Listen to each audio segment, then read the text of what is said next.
All right, what's going on there, folks? Welcome back here to a Sunday night, 10:01 p.m. California time, August 2nd, 2026. Latest activity here on the globe shows a 3.2 across the northern Philippines area, it looks like, right around the Philippine Trench. Also, some activity here around southwestern Wyoming showing up here. These are there's actually some geothermal plants out here. They've been getting a number of earthquakes here recently, centered right around this area of Little America. And I remember traveling out here a few months back when it was nighttime. You can see these geothermal plants kind of lighting up the sky out there.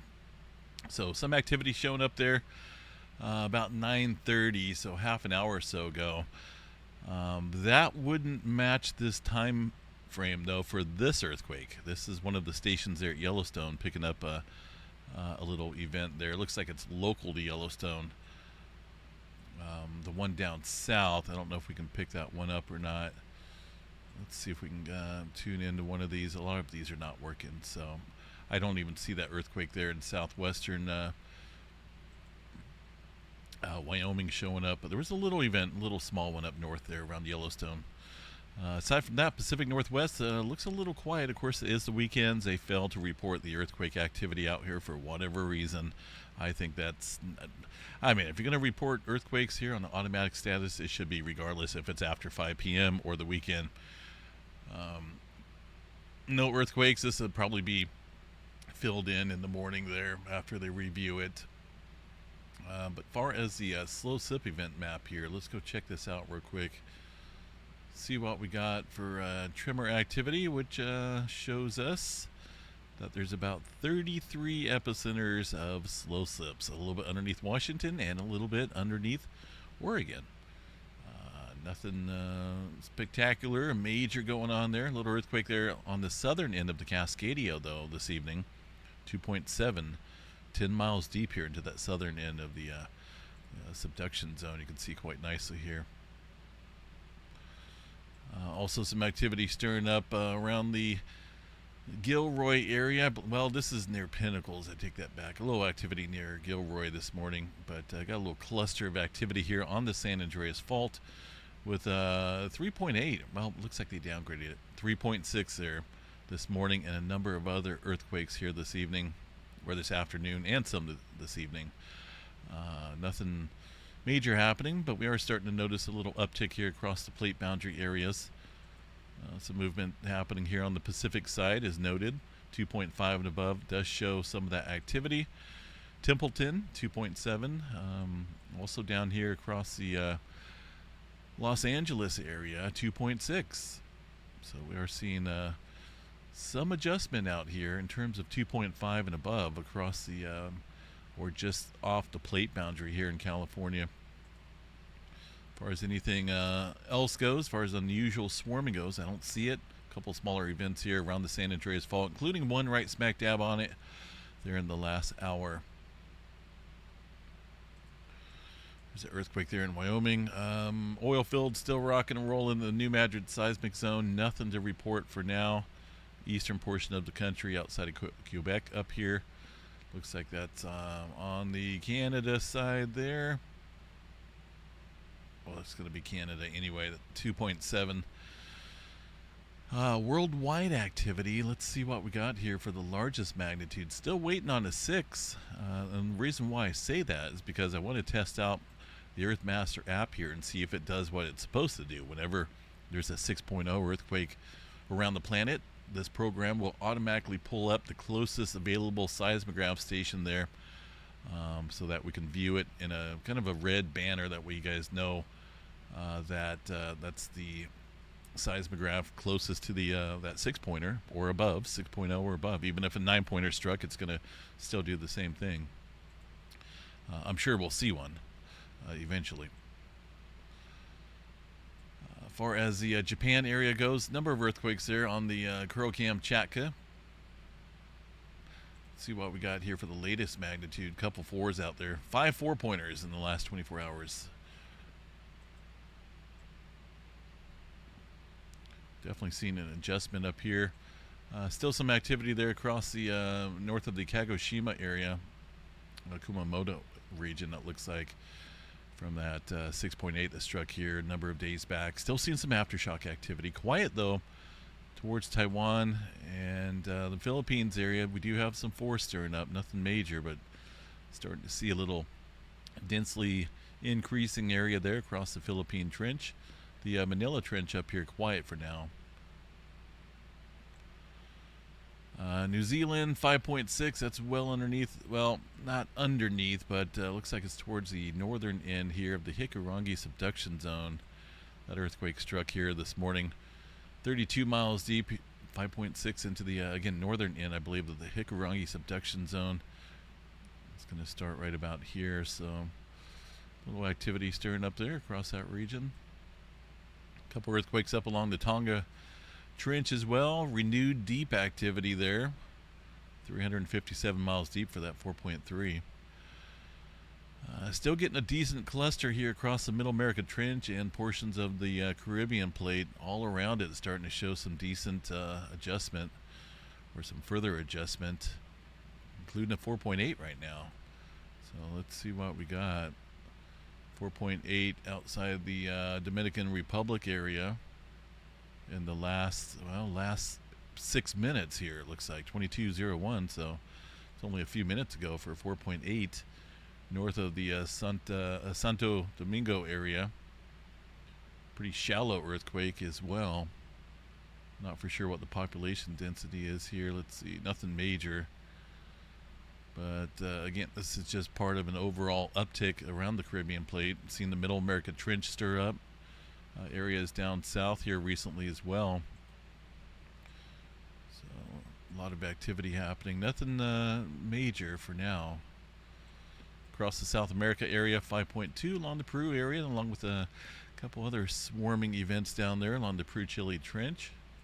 Decent little cluster of activity happening there today. As far as the Atlantic Ocean goes, one earthquake early this morning north of the Ascension Island region, 5.3. Out in Egypt, outside of Cairo, Egypt, we had a kind of a rare earthquake, 5.2 earthquake coming in. Show you guys here on the map. This one, little interesting because, well, they're reporting a 5-pointer. Keep it as low as can be, right?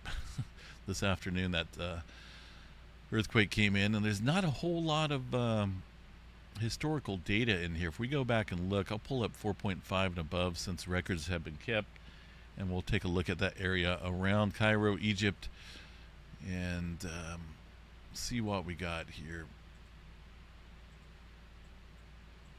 That should cover it. I'll go over here and use this search box here. There's the 5-pointer that stirred up today. If you look, our last event there, it looks like there was some movement way down south in 2006, but specifically this area of north here, we haven't had an event close to this magnitude, 4.6, since 1996. Crazy. So I would say that's kind of a rare quake up here. Some movement back in the 90s across this area. The largest looks to be a 5.8 back in 1992.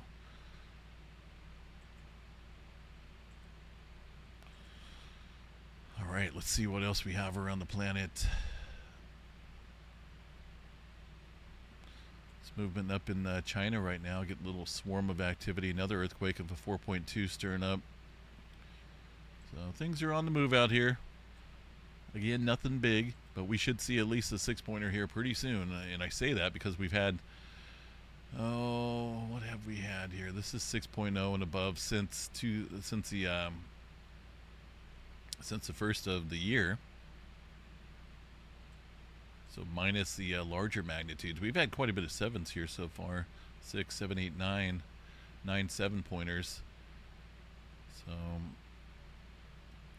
which I would say is probably around average. If we go back and look here at this yearly number of earthquakes around the planet, should see about 15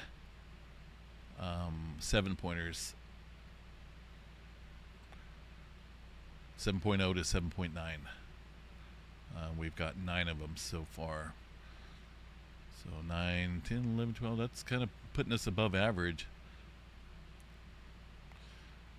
136 pointers each year we should get. So we've seen quite a few already. So we got 75 earthquakes there of 6.0 to 6.0 to the 7.0 magnitude range.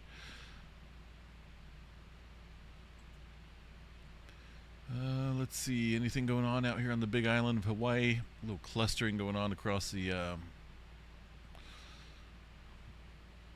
Pahala area. Kilauea Volcano, taking a peek here real quick, see what we got for the deformation data. We're kind of leveling out here a little bit. See that? This is the inflation model there at Kilauea Volcano. Going down slightly. So that's going to potentially push off that window of eruption there, depending on how long this stays at the stationary or deflationary level. That will determine the time frame there for the Kilauea volcano eruption, the next eruption that is. And these guys are thinking it's around the, let's see what we got here. Looks like it's around the August 6th to the 13th, pending we don't get any major offsets there with the deflation. Space weather activity, still seeing some decent speed here as far as the solar wind goes. Nothing drastic, up a little bit. Let's take a look here at the aurora forecast. Looks like it's starting to stir up slightly there. KP index up around 4 or so, 4.33. The solar wind, let's see, let's check out this dashboard here. It looks like it opened up here a little bit in the last few hours, so that won't amplify the auroras, but it's weird, it kind of closed up here recently.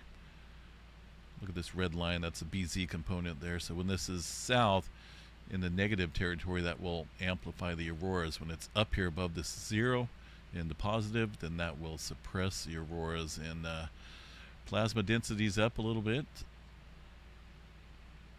But I guess we'll see what happens here. There's really not a whole lot forecasted here. It does look like a G1 class storm, but maybe, possibly, that may play out here tonight. We'll see if that happens. As far as any flaring activity goes, got a number of sunspots out here. Keeping an eye here on 4498. That's about the only area right now that I can see that that may spark off some flaring activity.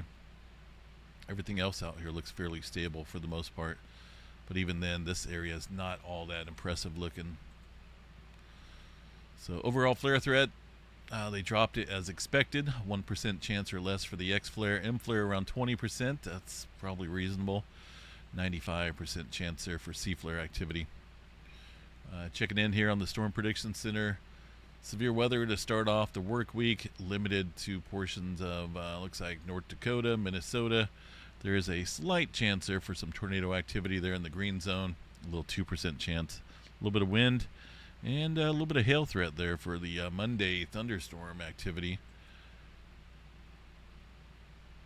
Tuesday, not a whole lot, just some general thunderstorm activity in the green. A little marginal risk across southern Arizona. Aside from that, I did add a little feature here on the Earth. See, there's been a lot of earthquake activity on Mount St. Helens here. I've seen that today. It's been popping up quite a bit. Let me show you guys. This is the one of the stations up there at Mount St. Helens, a recorded view, and it's been having a couple spikes there. Quite a few spikes throughout the afternoon and evening, and there's one, showing up right now. So definitely got some activity stirring up there. Nothing major, but been seeing that kick off quite a few spikes of earthquakes, very small earthquakes, that is. But I did make a little change up here to the app. I did add a volcano status, a button up here. Now, what this does is it monitors the lower 48, like the Cascades, the volcanoes in Washington, Oregon, California, and Yellowstone. I did not include it, or did not want it to include every single volcano around the planet. Otherwise, this will be lit up all the time. I think it's just good to monitor ones that would definitely be newsworthy. So we got 22 monitored volcanoes up there, and right now everything's green. No need to add Mount Etna up there because that's been erupting in for 8,000 years now. So it's pointless to cover a volcano that's erupting continuously. But yeah, that's a added feature. And I think that's going to be it for right now as far as any status buttons go. I may add a couple more down the road, but a little bit here and there. But I just want to run it here consistently and see how it, how it operates. I'm still waiting on a 6-pointer, so that's going to be a big test. I want to see what it does when there's a 6-pointer around the planet, and which seismograph it pulls up, and how close it is to the epicenter of that quake.